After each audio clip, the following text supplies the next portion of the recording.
I'm so fascinated by this idea of what we keep. How do we choose what to keep? What meaning do these objects have for us? What roles do they play? Welcome to the Curating Grief Show. I'm Charlene Lam, grief coach, author, and founder of the Grief Gallery and the Curating Grief Approach. In honor of relaunching the Curating Grief Show, I wanted to kick it off with this series. What We Kept, short stories of the objects, memories, and meanings we carry after loss. This is a series that features a curated collection of short clips about the meaningful objects that people have kept after a loss. And these conversations are drawn from podcast interviews and conversations with leaders and experts in the grief and end-of-life space. Some of these conversations I've had recently, and some of them I had years ago, like back in 2023, when I was having conversations in the lead up to writing my book. Some of these people I've quoted in my book, Curating Grief, A Creative Guide to Choosing What to Keep After a Loved One Dies. You can find the full conversations in the links in the show notes, and those will either be on the Curating Grief Show, or if this was part of someone else's conversation, I'll link to their show where you can listen to the full episode and the full conversation. The conversations in this episode share some themes. These are all conversations with grieving people who have lost a parent or both parents. You'll find that we've all had good relationships with the person we've lost, or at least have some fond memories to draw from. If this is not the case for you, it's okay. We all have our own relationships with the people that we've lost, and our own relationships with grief, and our own relationships with the stuff, the physical stuff. So let's dive in.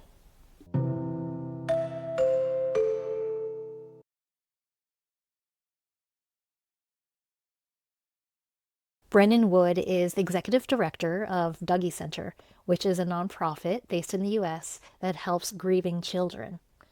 Brennan and I got to sit down with Jana, who is the host of the Dougy Center's excellent podcast, Grief Out Loud, to talk about, well, one, our TEDx talks, because both of us, Brennan and I, got to deliver TEDx talks this year, which was so cool and nerve-wracking for both of us. During Brennan's excellent TEDx talk at TEDx Portland, she shared some beautiful photos of her mother from her childhood. And of course, I wanted to ask her, what else did you keep, and what were the roles that the belongings played for you after your mom died? Here's what she said. One of the many reasons that I love your work is because I think that those tangible items are so powerful in the aftermath of loss, and they can be such a beautiful thing to have. They also can be such a burden, and those decisions are so weighty. My mom died 3 days after my 12th birthday, and I did have some tangible items for sure, kind of in the aftermath of her death. I hold on to some things that I think would have just naturally gone away, like very random things. I remember having a couple of her shirts that I just kind of, I think, probably just grabbed from her closet and like held on to in my bedroom. I remember keeping a small pillow that she had after she had breast cancer, and she used it under her arm after her surgery. She had this small pillow to kind of help. And I kept that for years and years and years. And I think over time, over this lifetime of living without my mom, those tangible items became less critical to hold on to. At a certain point, I started to realize, like, my mom isn't in this pillow. And it's actually kind of a reminder for me of a time that wasn't as joyful as most of my time with my mom was. So I was able to kind of let go of more things over time. So much of our experience of grief and of our experience with the belongings after a loved one dies is impacted by the circumstances and the context around the loss.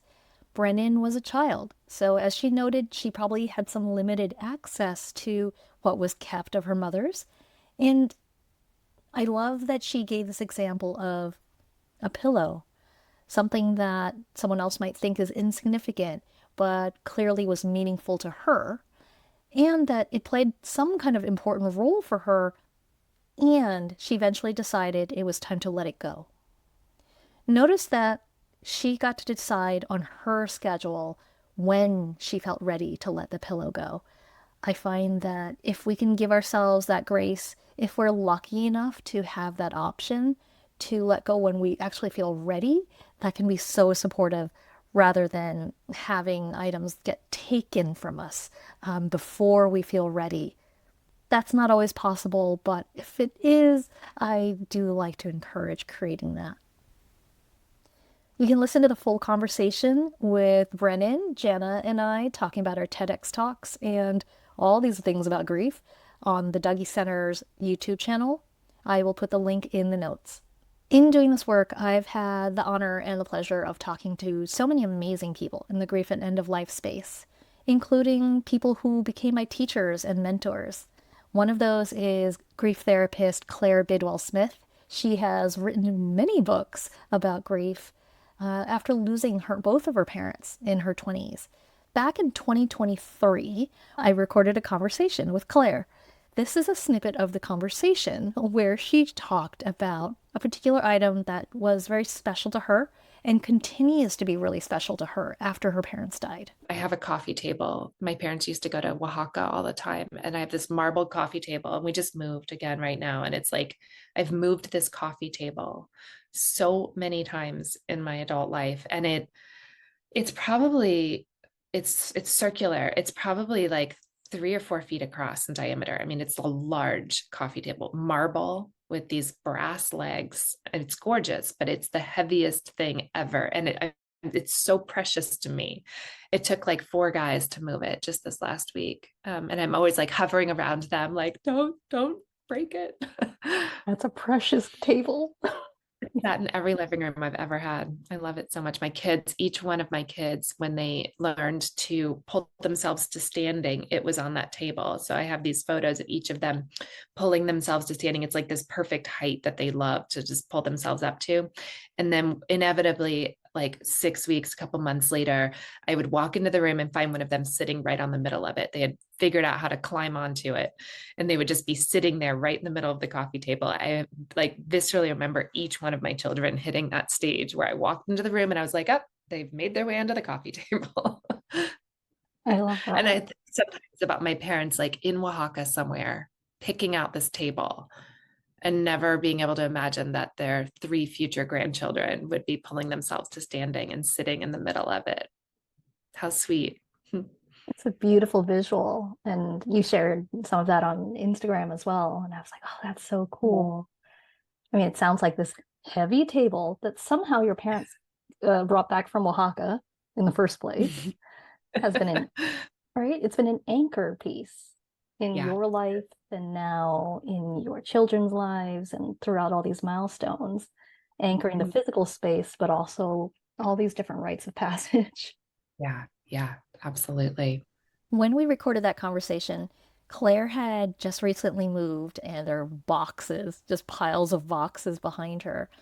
But I do find it so touching when the item that is kept is something that is heavy. It's unwieldy. It takes a lot of effort to move it. So it's a very deliberate choice.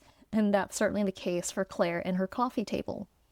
I also love the example of the coffee table because it illustrates so beautifully that idea of integrating a meaningful object into our lives now, not having an object just like a museum piece that lives in the past and is never touched and only lives in a static form. But the coffee table is such a part of her life now, and she's been able to create new memories with it, with her children when they were growing up, and it sounds like now, even when she's entertaining. You can listen to the full conversation with Claire on an upcoming episode of the Curating Grief Show. You'll be able to find that on YouTube and where you listen to podcasts. So a piece of furniture, yes, that tends to be something that we might inherit from someone that we lose and from a parent figure. We also inherit things that might not be as usual. And that was the case with Rebecca Feinglos. She is the founder of Grieve Leave, which is a great grief platform, and a philanthropist, And she just gave an awesome talk at Endwell in Los Angeles back in 2023 when I was having conversations with people in the lead up to writing my book. We talked about a lot of different things that Rebecca had to sort through and make decisions about when it came to different members of her family. But in this clip, we're going to talk about something that's related to her father. Rebecca lost her mother as a teenager after a long illness, and then her father died rather suddenly when Rebecca was an adult. He left behind a world-class collection of minerals, as in rocks, as in a world-class collection that would be donated to universities for research for the greater good and the bank of knowledge in the world. So certainly something that we don't often come across, but let us listen in to the story of a very particular rock that was special to her. I have minerals of my dad. Well, they're mine now. This is like a longer story, but remember how I said I was starting to collect pink minerals toward the end of my dad's life, and he was deeply excited about that? So there was this one specimen. I have it. Do you want to see it? I brought it for this conversation. Okay. Yes, show and tell, show and tell. Okay. This. Oh, that's enormous. Well, it's not though. This is like so tiny compared to, so you so need both hands to hold it. The pink mineral on it, it's kind of peachy pink, is rhodochrosite. I'm going to look on the label. RHODOCHROSITE, rhodochrosite. And I just remember I had like piqued my dad's interest in saying like, oh, maybe I want to collect some pink minerals or just have some like pretty minerals in this condo that I was moving into right before COVID and the whole world ended. And my dad was very excited about that. And I, months before he died, right? And I remember him calling me and saying, he called me Becky and saying, Becky, I've gotten a call about a really cool specimen of rhodochrosite. It is pink-ish, and it is from a mine in North Carolina. I think you should buy it. And I was like, okay, cool, let's do it. This is my first mineral I've ever bought. Sounds amazing. It was a good purchase. Minerals were an investment for him and also like for scientific value and for aesthetics. Like it was a lot of things. He was so excited about this piece. And I was like, will you hang on to it for me until I move into the condo and like I have, space to put it and keep it safe? He was like, sure, great. And so when he died and we went into his mineral room for the first time, which was eerie because it like wasn't a place that you'd go in without him, he had my mineral, just like, can't even explain. It's like he had all these display cases. It was a whole room, thousands of specimens. And he had my mineral like in front, like not with his collection because he knew it wasn't his, but he wanted to tell everybody about this mineral. And he was like, oh, this is my daughter's. This is for her when she moves into her place. And so for like 6 months, anytime, because people would often come see his collection, he'd tell everyone, oh, this is Becky's mineral. And so when we went into his mineral room for the first time when he died, I took that home with me that day because like he had kept that for me. And we knew we were not going to donate that with his collection. It wasn't part of his collection. It was for me. So that is on display at my home in my condo. It's on a shelf because I want people to ask me about it.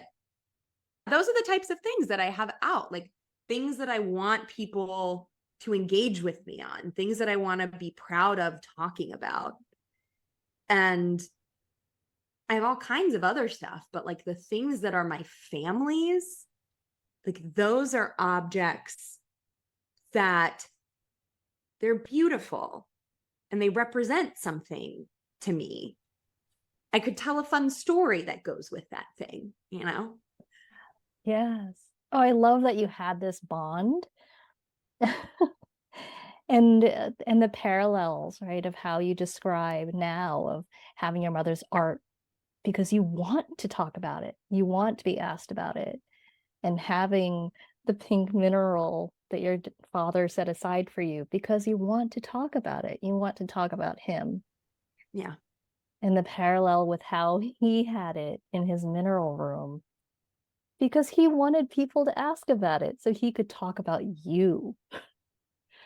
Like, that's I like such a beautiful mirroring of that. Yeah. Oh, that's really sweet. I hadn't thought about it that way, right? Like, why else would he just keep it out in front of everything else? Like, he wanted people to be like, what's that one doing sitting there? Yeah. Oh, that's really sweet, Charlene. Thank you.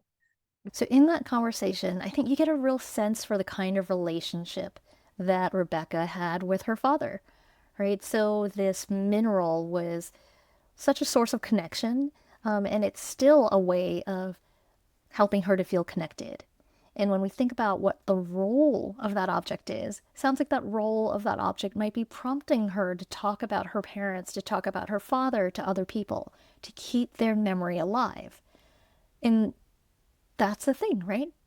The meaningful objects can play all these different roles for us now. Notice that I shared what I saw when she told the stories about the different items that she shared from various family members. Now, that's me bringing my interpretation in what I see.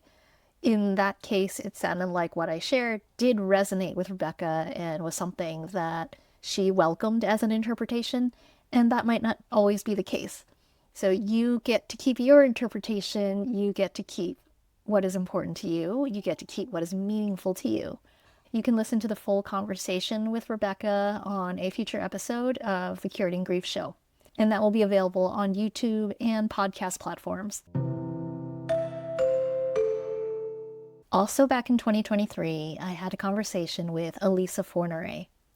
Alica is the executive director of Pause, a nonprofit that creates spaces that are culturally specific, safe, and expert informed, that provide grief and end-of-life resources serving communities of color.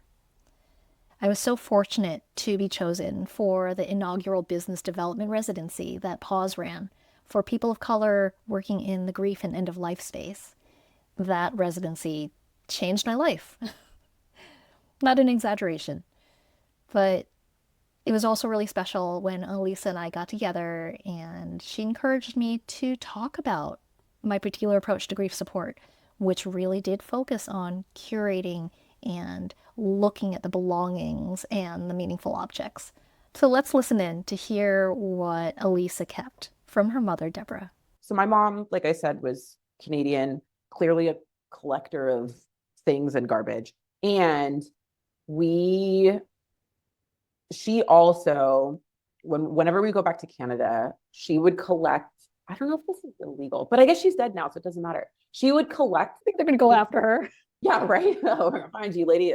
Too bad. Too late. She would collect like bark and rocks and sticks and leaves. I think now looking back, I'm like, that makes complete sense. That was her homeland. Like, she was such a nature lady that, you know, my dad always said, he was like, every time we would go to Canada, we would bring an empty suitcase because your mom was just going to bring back a bunch of sticks and rocks and bark from like trees in the woods near like the cabins where they grew up. And so she actually had brought back a bunch of leaves that I found after she died, and she'd pressed them in this paper. And so these live at my house. They are like the ultimate Deborah Lynn Ball Forneret thing, because she would have felt, I think what it is that I can imagine my mom wandering through the woods, right?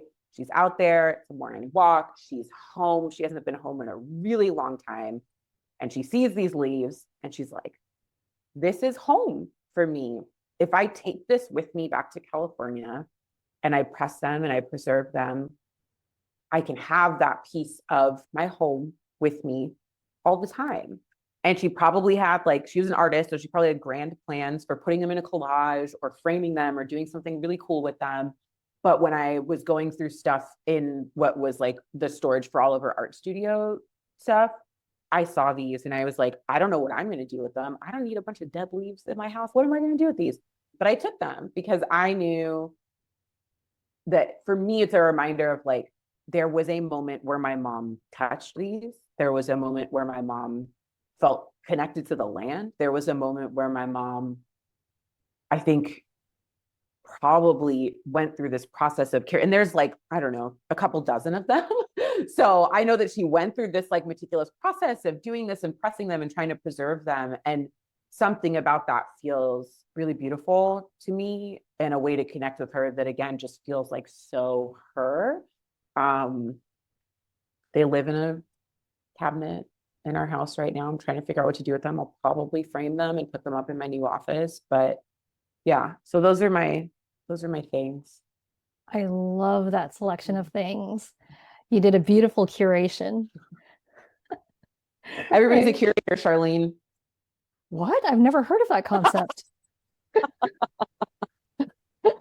I love it. No, it's like I love the picture that you've painted of Deborah, right? It's like I can imagine her with all the jewelry, the expensive stuff, the cheap stuff, talking to people in all the different spaces, collecting, noticing, keeping, seeing possibility, it sounds like, in everything and everywhere. So thank you so much for sharing her with us, sharing some of her things. Thank you for inviting me to share about her. It's felt really good this morning. I miss her a lot right now. So thank you for the opportunity to do this. Oh, yeah. Well, yeah, we love talking about our dead moms.